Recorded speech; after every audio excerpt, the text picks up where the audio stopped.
ఇంత గొప్పగా దేవాతి దేవుడు జరిగిస్తున్నందుకు ఒకసారి అందరం గట్టిగా దేవుని నామ మహిమాత్మే గట్టిగా చప్పట్లు కొట్టి ఒకసారి దేవుని నామాన్ని మహిమపరచుదాం. హల్లెలూయా.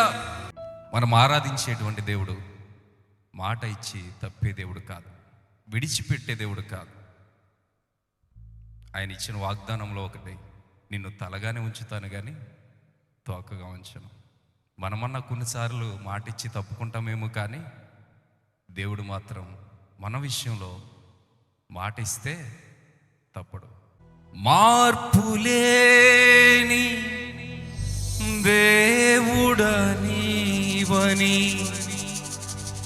మాట ఇచ్చి నెరవేర్చుతావని,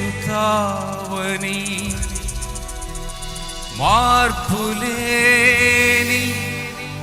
దేవుడనీవని మాట ఇచ్చి నెరవేర్చుతావని, మారని వాగ్దానములు మా కొరకు దాచి ఉంచినావని,